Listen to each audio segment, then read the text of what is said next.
Привет, друзья! Я Жанна. Как дела? Today we will speak about constructions I have, I haven't in Russian. We will learn how to deal with them in present, past and future. My lesson will prevent you from making the most common and rude mistakes. Subscribe my channel, put like and continue watching.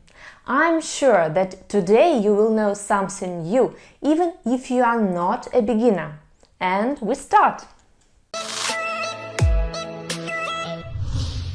Those of you who speak and think in English, be especially careful now, because from grammatical point of view, Russian and English constructions are absolutely different.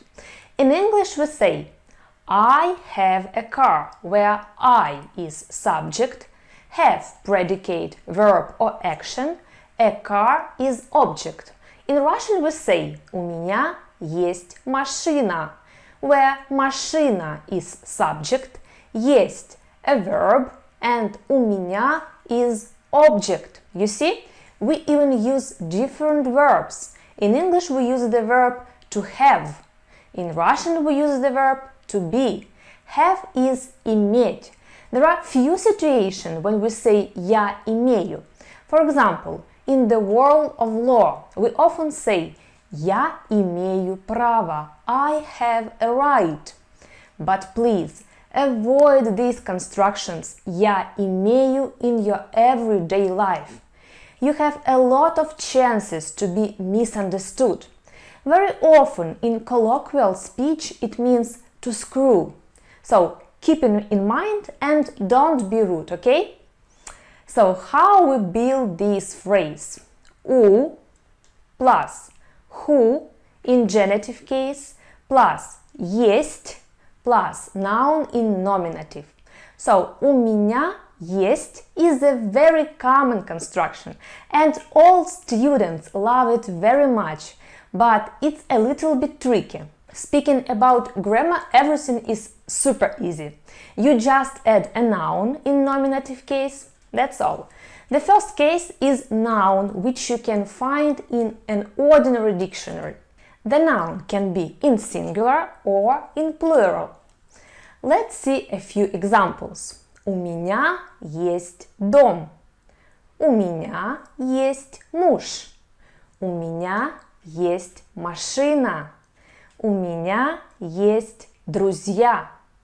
So in all these examples, I want to emphasize the existence of an object or subject and that I possess it.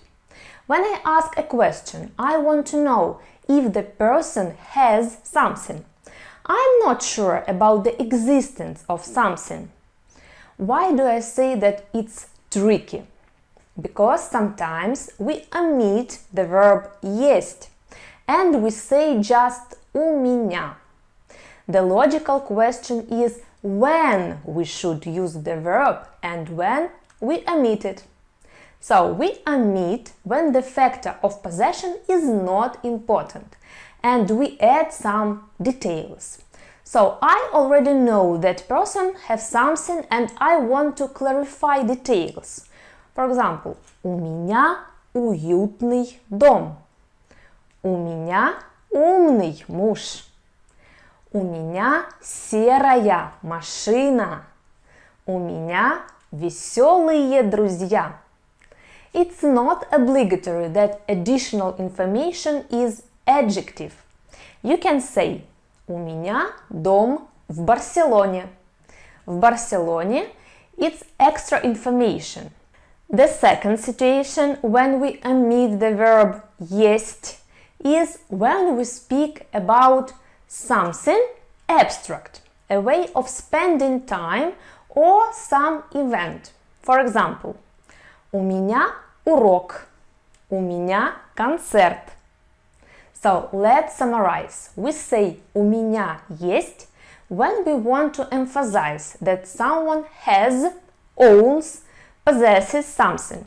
If you ask a question and you want to know if the person has something or not, we omit the verb and say у меня when we want to clarify details, some features, want to describe characteristic or for an object or subject, we give additional information. Okay, I hope that everything is clear about present and we move a little bit to the past. In past we use the verb to be in all situations. We never omit it. So the construction for the past is у plus who in genitive case plus был or была or было or были plus noun in nominative. The gender of noun is very important here. So firstly think what you had, what is the gender of this subject or object, and then you can choose the verb. У меня был урок. Here урок is masculine, that's why we choose the verb был. У меня были синие брюки. Брюки, it's plural, that's why here we choose the verb были. У тебя была красная машина. Машина, it's female word, that's why we choose the verb была. У него была прекрасная жена. He had a beautiful wife. Жена, it's a female word, that's why here we choose the verb была. Okay, and what about the future? In future we use будет for all singular nouns and будут for all plural nouns. So the construction is у plus who in genitive plus будет or будут plus noun in nominative. У меня будет большой дом в Барселоне. У них будут проблемы. They will have problems. To say that you don't have something, use this construction. У plus who in genitive plus нет plus noun in genitive case. Let's see examples. У нее нет планов на вечер. У них нет машины. У нее нет детей. У нас нет проблем. У меня нет времени. In past, everything is even easier. So the construction у plus who in genitive plus не было plus noun in genitive case. У меня не было выбора. У меня не было настроения. You use не было in plural, singular, in masculine and all other genders. In future, we use construction у plus who in genitive plus не будет plus noun in genitive case. У меня не будет времени завтра. Извини, у него не будет возможности сделать это. Let's look at some dialects, okay? У меня есть машина, а у тебя? А у меня нет. У меня есть собака, а у тебя? А у меня нет. У меня есть брат, а у тебя? У меня тоже есть. Answer my questions. In comments I will read each of your answers. У меня есть сестра, а у тебя? Question number 2. У меня нет собаки, а у тебя? And my third question to you. У меня нет детей, а у тебя? To ask a general yes-no question, we use only intonation. I want you to feel the difference. У него есть жена. This is a statement. У него есть жена. It's a statement. And now the question. У него есть жена?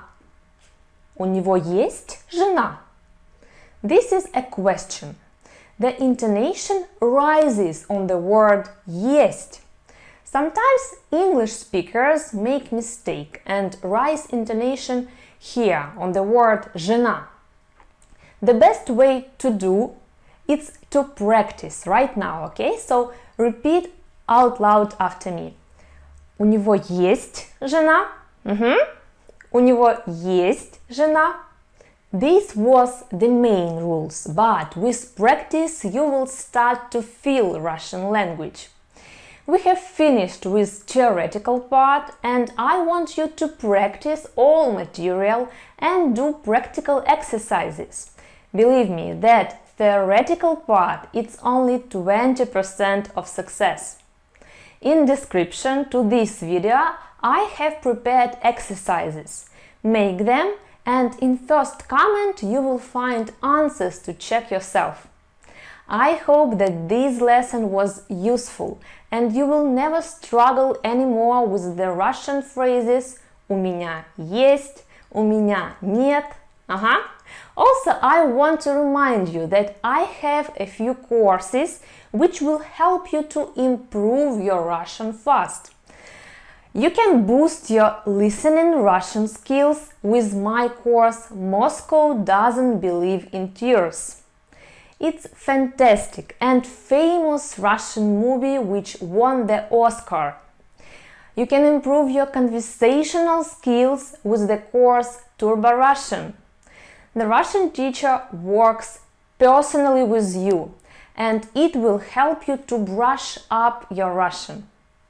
Also, I have a course Romantic Russian for those who want or already have relationships. More information about my courses you can find in description. Also, I invite you to check yourself, maybe you make some of the most popular mistakes that Russian students usually make. You can do it here. Watch this video. In this video you can listen real talk between two friends with grammar and cultural explanations. Thank you guys and see you soon. Пока-пока!